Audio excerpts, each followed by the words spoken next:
என் அன்பு குழந்தையே, உனக்கான நல்ல விஷயங்களை செய்து கொடுப்பதற்காகவே உன் தாயானவள் இன்று உன்னை தேடி வந்திருக்கின்றேன்.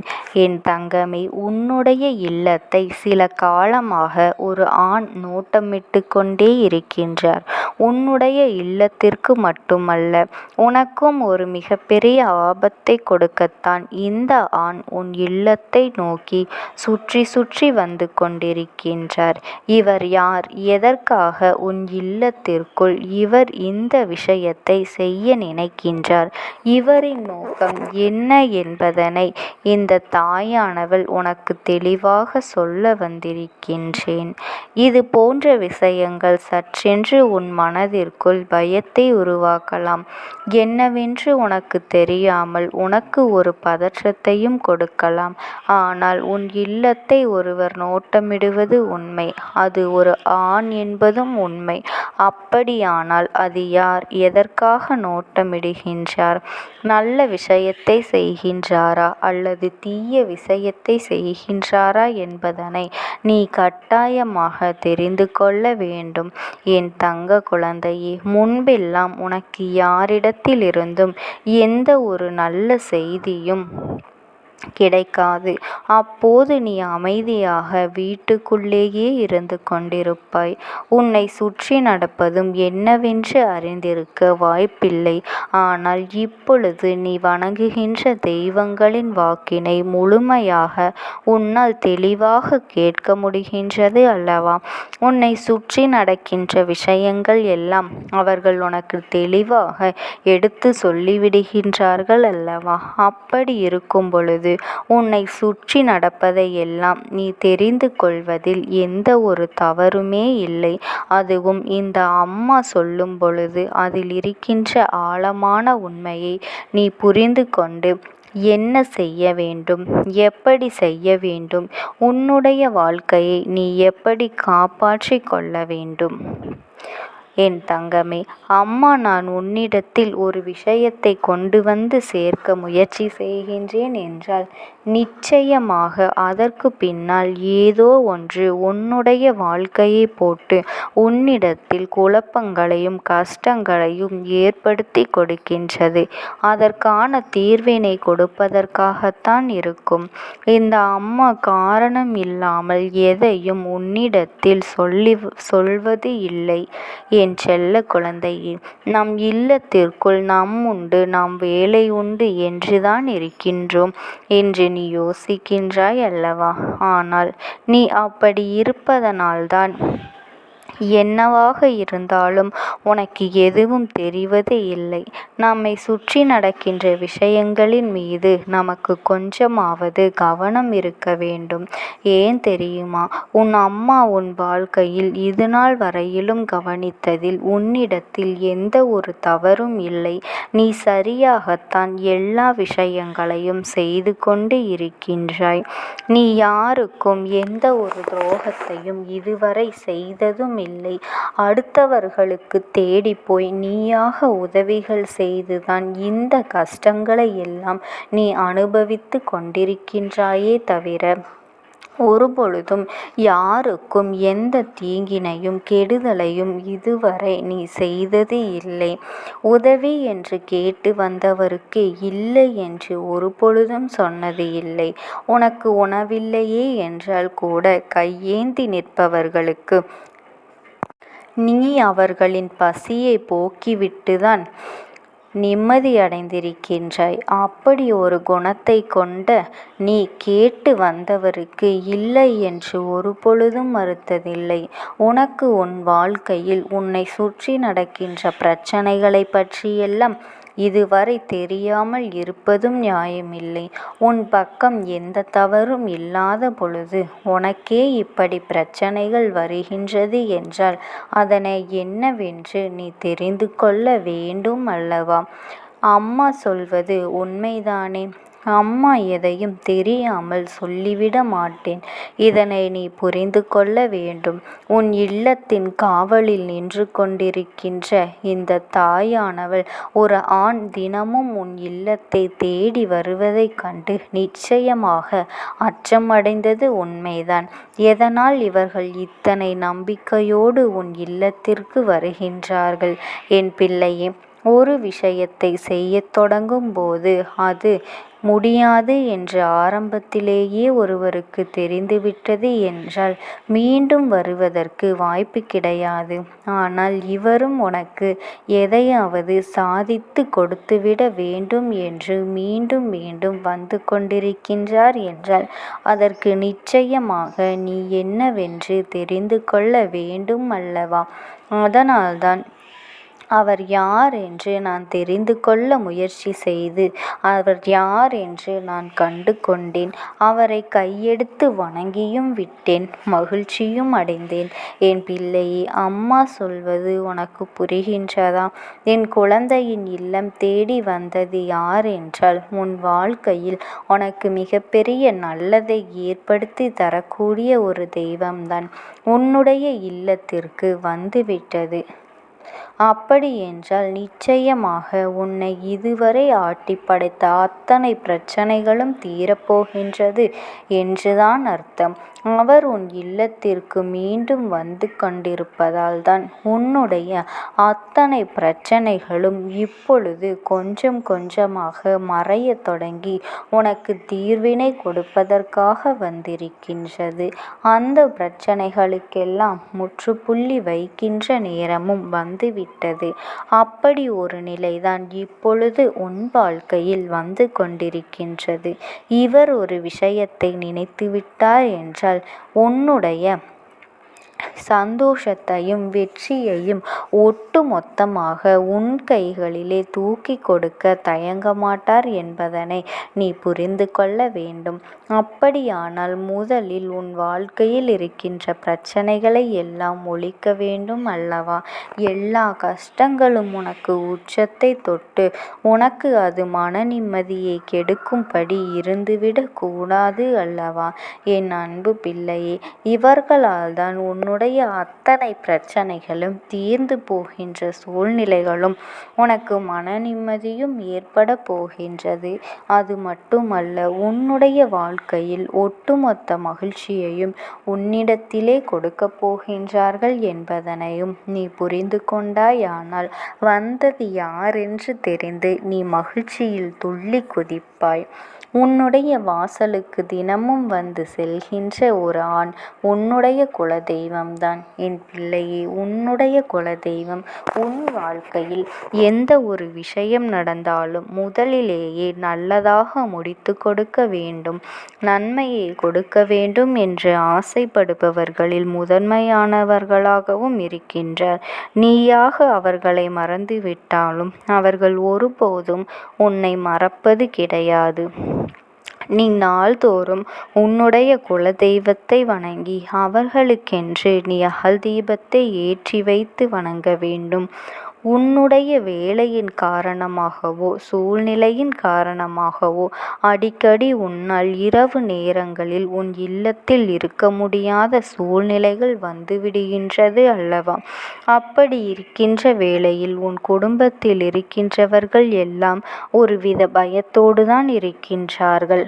அப்பொழுது எப்போது வருவார்கள் என்று உன்னுடைய வருகைக்காக அவர்கள் ஏங்கி நிற்பது உன் குலதெய்வத்திற்கு சற்று மன வருத்தத்தை தான் கொடுத்துவிட்டது. அது மட்டுமல்ல என் அன்பு குழந்தையே, இரவு நேரத்தில் நீ மிக விரைவாகவே உன்னுடைய வீட்டிற்கு வந்துவிட வேண்டும். வீட்டிற்கு வந்து உன்னுடைய குடும்பத்தில் இருப்பவர்களிடத்தில் கொஞ்ச நேரமாவது நீ பேச வேண்டும்.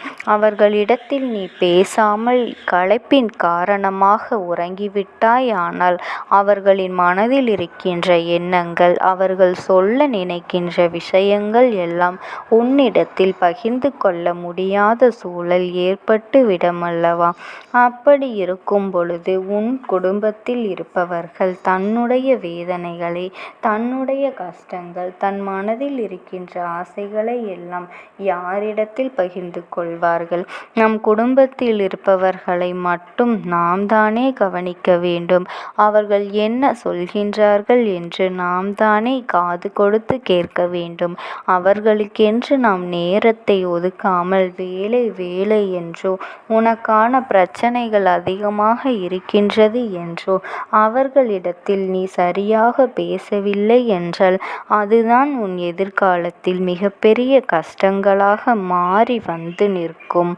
சில காலத்திற்கு பிறகு உன்னுடைய கஷ்டங்களை அவர்கள் காது கொடுத்து கேட்க வேண்டும். அவர்கள் உனக்கு துணையாக இருக்க வேண்டும் என்று நினைத்து, ஆனால் இப்பொழுது இருந்தே நீ அவர்களிடம் மனம் விட்டு பேச வேண்டும். என் அன்பு குழந்தையே, உன் குலதெய்வம்தான் உன் இல்லத்தில் உனக்கு இரவு நேரங்களில் காவலாக இருந்து கொண்டிருக்கின்றார்கள் என்பதனை நீ மறந்து விடாதே. என் தங்க குழந்தைக்குடைய நல்ல மனதிற்கு இந்த தாயானவளினுடைய அன்பும் ஆசீர்வாதங்களும் என்றென்றைக்குமே முழுமையாக கிடைத்து கொண்டே இருக்கும். ஓம் சக்தி. ஓம் ஆதிபரா சக்தி.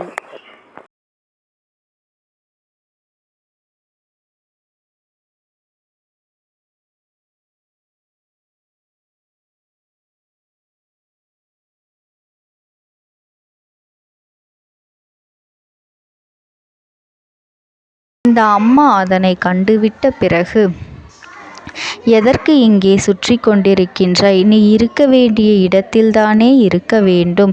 என் பிள்ளையின் வீட்டில் உனக்கு என்ன வேலை என்று கேட்ட பொழுதுதான் அந்த ஆத்மா என்னிடத்தில் சொன்ன விஷயம், எனக்கும் என்னிடத்தில் இருக்க வேண்டும் என்றுதான் ஆசையாக இருக்கின்றது. ஆனால் சில விஷயங்கள் என்னை அங்கே செல்ல விடாமல் தடுத்து கொண்டு இருக்கின்றது. எனக்கு என்னுடைய குடும்பத்தில் இருக்கின்றவர்களிடம் பேசியாக வேண்டும். என் மனதில் தோன்றுகின்ற சில விஷயங்களை அவர்களிடத்தில் சொல்லிவிட்டால் நான் மனநிறைவோடு இங்கிருந்து சென்று விடுவேன். சில விஷயங்களை நான் அவர்களோடு பகிர்ந்து கொள்ளாமல் விட்டுவிட்டேன். அதற்கு சரியான நேரம் இப்பொழுது வந்திருக்கின்றது. இப்பொழுதும் சொல்லாமல் நான் சென்று விட்டால் இனி காலம் முழுவதும் என்னால் அவர்களிடத்தில் சொல்லிவிட முடியாது. இதற்கு நீங்கள்தான் துணையாக நிற்க வேண்டும் அம்மா என்று என்னிடத்தில் வாய்ப்பினை ஏற்படுத்தி கொடுக்க வேண்டும் என்று கேட்டது. என் தங்க குழந்தையே, இப்படி இருக்கும் பொழுது அவர்களிடத்தில் சொல்லிவிட முடியாது. அந்த வாய்ப்பினை ஏற்படுத்தி கொடுத்து என் வீட்டில் உள்ளவர்களிடம் பேச வைக்க வேண்டும் என்று என்னிடத்தில் கோரிக்கை வைத்தது. என் தங்கமே, இப்படி மனதிலே எந்த கெட்ட எண்ணங்களும் இல்லாமல் உன் குடும்பத்திற்காக பேச வேண்டும் என்று கேட்ட ஆத்மாவிற்கு நான் அந்த வாய்ப்பு வழங்குவது தானே முறையாக இருக்கும். அதனால் இந்த அம்மா அந்த ஆத்மாவிற்கு அந்த வாய்ப்பினை கொடுக்க முடிவுகள் செய்து இப்பொழுது உன்னோடு பேசுவதற்காக வரவழைத்திருக்கின்றேன். என் பிள்ளையே, அந்த ஆத்மாவானது உன்னிடத்திலே என்ன பேசுகின்றார்கள் என்பதனை நான் என் மூலமாக உன்னிடத்தில் பேசி சொல்கின்றேன். இந்த அம்மாவிடத்திலிருந்து தான் அவர்கள் மனதில் பேச நினைப்பதை எல்லாம் பேச முடியும். என் தங்கமே, நேரடியாக ஒரு ஆத்மாவின் குரலை உன்னால் அத்தனை சுலபமாகவெல்லாம் கேட்டுவிட முடியாது. இந்த அம்மா அதற்காகத்தான் இன்று இந்த உதவியை செய்கின்றேன்.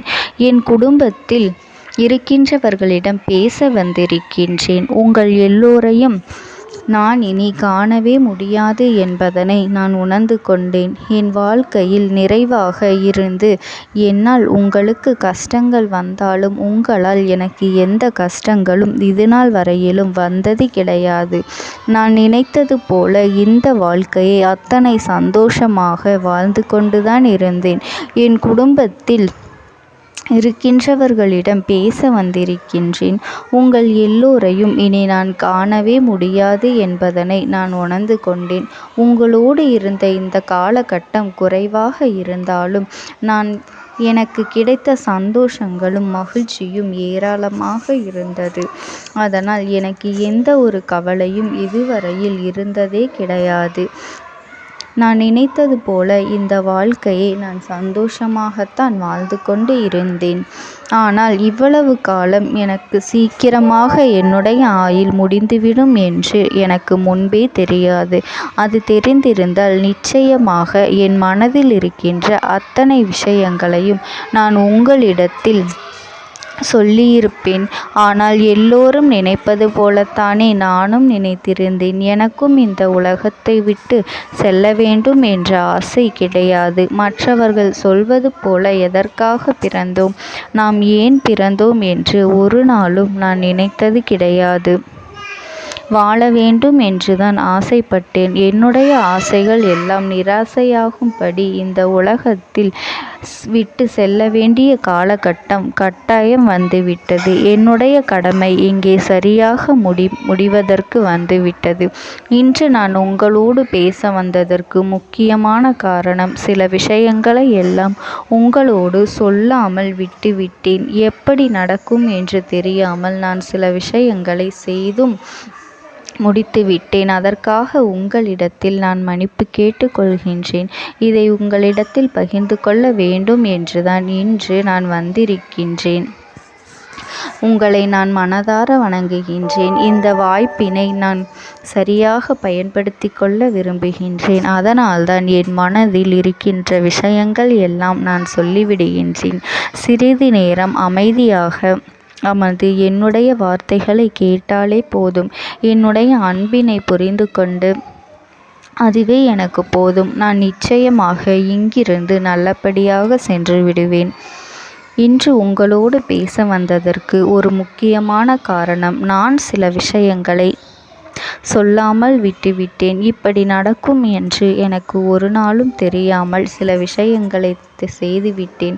அதை உங்களிடத்தில் பகிர்ந்து கொள்ளத்தான் வந்திருக்கின்றேன். என் மனதில் நினைக்கின்ற விஷயம் என்ன தெரியுமா? நான் உங்களை நன்றாக பார்த்து கொள்ள வேண்டும். உங்களின் ஆசைகளை எல்லாம் நிறைவேற்றி கொடுக்க வேண்டும். உங்கள் வாழ்க்கையில் நடத்தி கொடுக்க முடியாமல் போனாலும் இனிமேல் அதையெல்லாம் நடத்தி கொடுக்க வேண்டும் என்று ஆசைப்பட்டு என்னால் ஆன முயற்சிகளை எல்லாமே செய்து கொண்டிருந்தேன். ஆனால் முழுமையான பலன்களை கொடுப்பதற்கு முன்பாகவே இது போன்று நடந்துவிட்டது. அதனால் நான் ஏதேனும் குற்றம் குறைகள் செய்திருந்தாலும், ஏதேனும் உங்களுக்கு மனதிற்குள் கஷ்டத்தை தந்திருந்தாலும் என்னை மன்னித்து விடுங்கள். நான் எப்பொழுதும் உங்கள் மீது உண்மையான அன்பினைத்தான் வைத்து கொண்டிருக்கின்றேன். நான் ஒரு நாளும் மனதில் ஒன்றும் வெளியில் ஒன்றுமாக ஒரு நாளும் நான் நடந்து கொண்டது இல்லை. அதனால் என்னவோ என்னுடைய குணங்கள் சிலருக்கு இங்கே பிடிப்பதே இல்லை. எதுவாக இருந்தாலும் என்னோடு இருக்கின்ற என் குடும்பத்திற்கு தெரியும் அல்லவா நான் யார், என்னுடைய அன்பு எப்படிப்பட்டது என்று.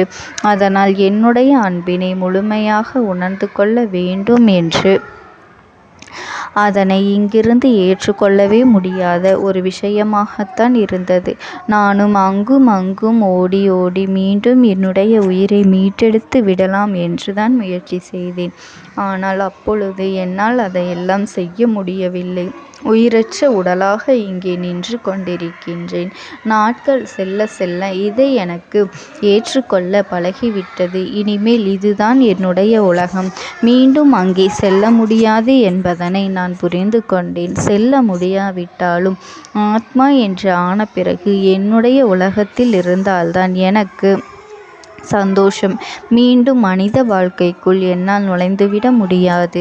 எனக்காக இத்தனை காலமும் அன்போடு பழகி எனக்கு எல்லாம் செய்த உங்களுக்கு நான் சொல்கின்ற விஷயம் ஒன்றுதான். நடந்தது எல்லாம் நடந்துவிட்டது. நடந்த விதையை யாராலும் இனி மாற்ற முடியாது.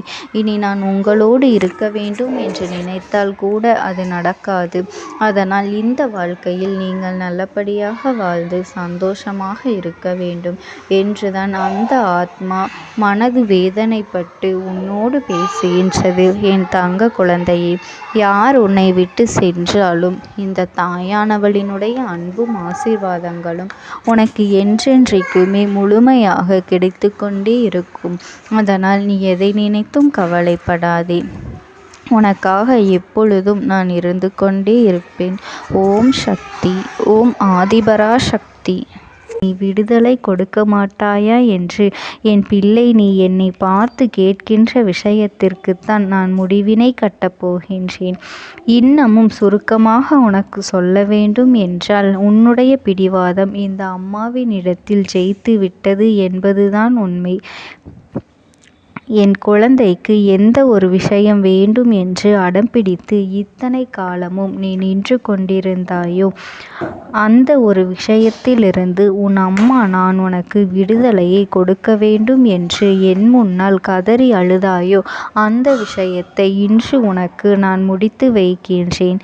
என் பிள்ளையே, சுற்றி இருக்கின்ற உறவுகளையெல்லாம் நம்புவதை விட்டுவிட்டு சற்று விலகி நிற்பதுதான் எல்லோருக்குமே நல்லது. ஏனென்றால் யாருடைய குணம் எப்பொழுது எப்படி மாறும் என்று யாராலும் கணித்துவிட முடியாது. ஒருவரிடத்தில் நல்லபடியாக பேசிக்கொண்டு வந்திருப்பாயானால் அவர்கள் மனதிற்குள் என்ன இருக்கின்றது என்று உன்னால் ஒரு பொழுதும் தெரிந்து கொள்ள முடியாது. அவர்களுக்குள் 1000 விஷயங்கள் ஓடும். உனக்கு செய்து தருவேன் என்று வாக்குறுதியை கொடுப்பார்கள். ஆனால் அதன் பிறகு பார்த்தாயானால் ஒரு நிமிடம் கூட யோசிக்காமல் சற்றென்று இவர்களுக்கு முடியாது என்று சொல்லிவிடுவார்கள். மனதிற்குள் அவர்கள் நினைப்பது, நீ சொல்வதை சொல்லிவிட்டு போ, நான் எதற்காக உனக்கு உதவி செய்ய வேண்டும் என்று எண்ணிக்கொண்டிருப்பார்கள். இது போன்ற போலிகள் அதிகமாக நிறைந்து இருக்கின்ற இந்த உலகத்தில் ஒரு விஷயத்திற்காக என் பிள்ளை நீ ஆசைப்படுகின்றாய் என்றால் அதை மிகவும் நான் கவனத்தோடு புரிந்து கொண்டு உன் வாழ்க்கைக்கு அது சரியா தவறா என்று, தேவைதானா தேவையில்லையா என்று, ஒரு வேலை கிடைத்தால் உன் வாழ்க்கை தெளிவாக இருக்குமா என்றால்